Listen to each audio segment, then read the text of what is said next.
Episode 17. Sore hari, Dania sudah menyisir rambutnya, ia merapikan cukup lama rambutnya yang bergelombang. Biasanya dia suka mengikat rambutnya dengan menaikkan tinggi dan mengikat asal-asalan, tapi kalau di rumah ini dia hanya menarik rambut di ujungnya saja, dan mengikatnya dengan pita. Dia sudah memakai pakaian yang disediakan di lemari bajunya. Pakaian brand itu, yang harganya bisa dia pakai membeli baju di tokonya dapat 20 lembar.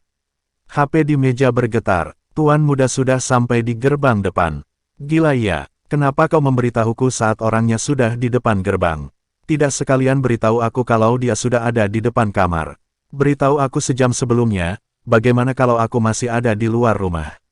Benar-benar sekretaris itu. Dania setengah berlari menuruni tangga. Bertemu dengan kepala pelayan yang datang dari arah sebaliknya. Nona, tuan muda sudah kembali. Iya pak, tahu, aku tahu. Makanya aku berlari begini. Dania menuruni tangga, kepala pelayan menyusul di belakangnya. Dania menunggu di dekat pintu, seperti yang ia lakukan kemarin malam. Saat mobil berhenti ia berjalan mendekat. Saga turun dari mobilnya. Selamat datang Tuan Saga. Saga melihat istrinya, tapi dia tidak menjawab sapaan itu.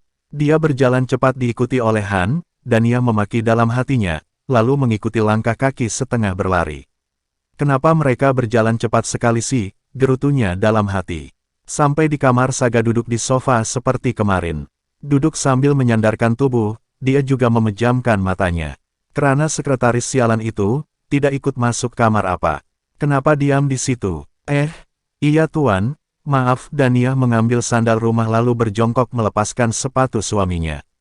Sekarang kaki itu sudah memakai sandal, dia berjalan meletakkan sepatu di tempatnya. Duduk. Ada apa ini? Aku tidak melakukan kesalahan apapun kan?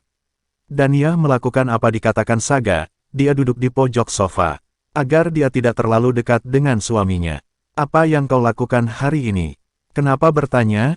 Kau bilang tidak peduli dengan semua urusanku kan? Aku bisa bekerja dan pergi melakukan apapun sesukaku. Jangan membuatku mengulangi kata-kataku.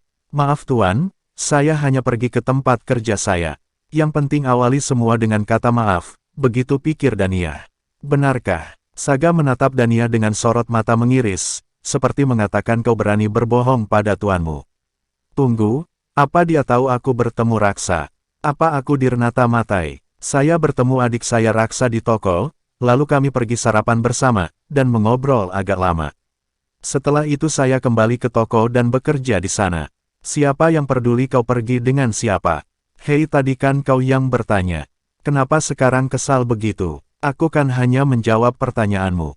Lagi pula kenapa kau peduli? Jelas-jelas bilang tak peduli aku melakukan apa.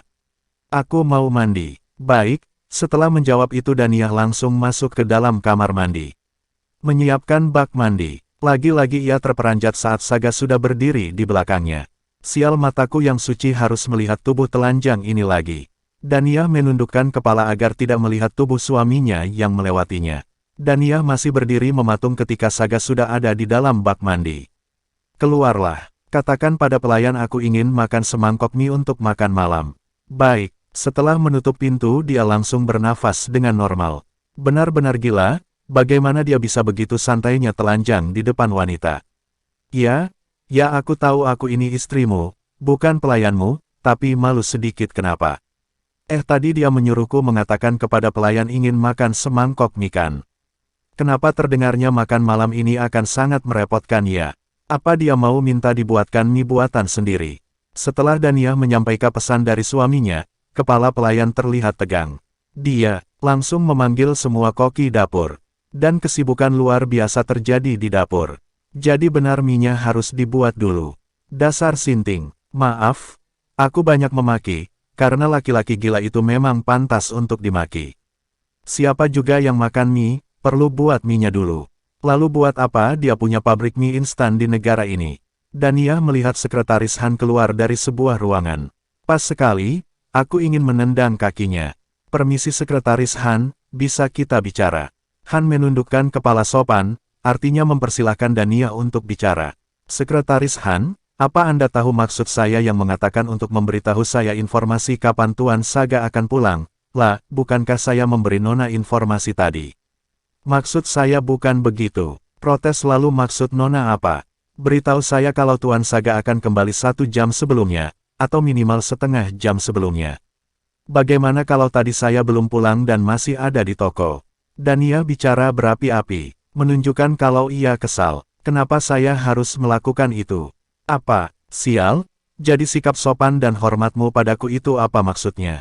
Karena saya tahu Anda mementingkan semua kepentingan Tuan Saga. Agar semua yang ada di sekitar Tuan Saga berjalan dengan semestinya. Bukankah begitu? Dania melihat bibir laki-laki di hadapannya menyeringai mendengar jawabannya yang lugas. Baik, lain kali saya akan mengirimkan pesan kepada Nona 1 jam sebelum kepulangan Tuan Muda.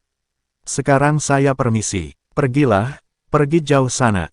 Episode 18.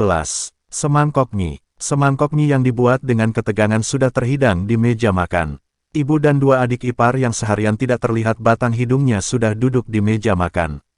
Sepertinya aturan makan bersama di rumah ini sangat ketat. Hingga semua orang harus ada di meja makan ketika Tuan Saga ada di rumah untuk makan malam. Memikirkan bukan hanya aku yang menderita di rumah ini, kenapa aku jadi senang ya?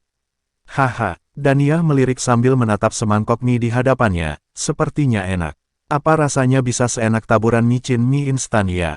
Saat Saga sudah meraih sendok dan mulai makan semua mengikuti gerakannya. Bahkan ibu mertua juga, wah, aku benar-benar merasa sedikit terhibur, karena aku benar-benar bukan orang paling menderita di rumah ini. Dania mulai makan mie di hadapannya. Wajahnya berubah ada terkejut dan senang bercampur. Mie-nya enak sekali. Ia keceplosan. Mereka yang tadi makan dalam keheningan menoleh padanya semua. Termasuk Saga. Mie-nya enak sekali suamiku, terima kasih sudah memberiku kesempatan makan mie selezat ini. Aku pasti benar-benar gila, bagaimana aku bisa bicara dengan kalimat seindah itu. Ibu mertua dan kedua adik ipar menatap sebal Dania. Bagaimana wanita itu bisa bicara setenang itu dengan Saga? Begitu yang ada di pikiran mereka. Kalau kau suka, kau bisa minta pelayan membuatkanmu setiap hari, Saga bicara. Wajah kepala pelayan yang berdiri di belakang Saga langsung berwajah pias. Dalam hati Dania tertawa. Ya Pak Mun adalah orang yang akan paling menderita di sini. Kalau sampai menu mie ini harus ada setiap hari. Haha tidak apa suamiku, saya juga suka mie instan, Dania menyebutkan merek mie instan keluaran pabrik milik Antarna Group. Aku menyelamatkanmu Pak Mun, bersikap baiklah padaku ke depannya. Dania menatap Pak Mun sekilas, wajah piasnya sudah menghilang. Kesunyian kembali tercipta di meja makan. Semua hanya fokus pada mangkok mie di hadapan mereka. Dania bergegas mengunyah dengan cepat saat melirik isi mangkok Saga sudah hampir habis. Dia harus menghabiskan makanannya sebelum terlambat. Saga sudah meletakkan sendoknya, mengambil selembar tisu dan membersihkan mulutnya. Dia sudah selesai makan. Saat dia bangun dari duduk Dania refleks bangun juga, walaupun mie dalam mangkoknya belum habis. Habiskan makananmu. Saga melirik Dania yang sudah berdiri dari duduk. Baik. Syukurlah, aku bisa menghabiskan makanan enak ini. Tahu begitu kenapa aku harus terburu-buru tadi. Mana HP-ku? Saga mengulurkan tangan menerima HP dari Pak Mun. Lalu ia berjalan menuju ruangan kerjanya diikuti Pak Mun dari belakang. Setelah Saga masuk ke dalam ruang kerjanya, kenapa aura di meja makan ini berubah drastis begini ya? Ada hawa dingin yang tiba-tiba datang memenuhi udara di ruangan ini. Dania masih memilih menunduk dan menghabiskan makanannya, dia tahu sebenarnya mata ibu dan 2 adik iparnya sedang memandangnya. Kamu benar-benar tidak mengenal takut ya? Dania tidak menggubris. Dia masih makan dengan tenang. Kakak ipar, saat tahu ia yang diajak bicara dia mendongakkan kepala. Sambil menyendok suapan kuah mie terakhirnya. Ada apa adik ipar? Masih bicara dengan tenang sambil senyum sejuta watt. Bagaimana kau bisa seberani itu bicara pada Kak Saga? Apa, seberani itu? Memang aku bicara apa? Tidak tahu apa aku selalu berusaha menundukkan kepala dan bicara dengan pilihan kata yang paling baik, agar kakakmu yang seperti raja itu tidak marah atau tersinggung. Aku bahkan harus hati-hati walaupun hanya bernafas di sampingnya. Kau bilang itu berani haha. Aku tidak paham maksud adik ipar apa. Berhenti menyebut Kak Saga suamiku. Itu lancang sekali, lalu aku harus menyebut dia apa. Mereka saling berpandangan bingung. Benar juga, wanita di hadapan mereka ini kan istrinya, tentu wajar saja kalau dia memanggil Kak Saga suamiku. Tapi itu terdengar sangat menyebalkan di telinga mereka. Karena tidak bisa menjawab pertanyaan Dania, mereka hanya melengos. Tapi kamu jangan besar kepala ya, Kak Saga sama sekali tidak menyukaimu. Benar, Kak Saga sedang menunggu wanita yang dicintainya kembali. Haha, kalau kekasih Kak Saga kembali kamu pasti akan ditendang dari rumah ini. Keluar dan kembali ke asalmu, kampungan. Aku menantikan saat itu adik ipar dan ibu. Saat aku ditendang dari rumah ini, saat aku dibuang dari tempat mengerikan ini. Itu akan menjadi saat paling membahagiakan bagiku. Ah, seperti apa ya rupa wanita yang disukai Tuan Saga itu? Dania tenggelam dalam pikirannya sendiri. Tidak mendengar apa yang dikatakan ketiga wanita di meja makan ini.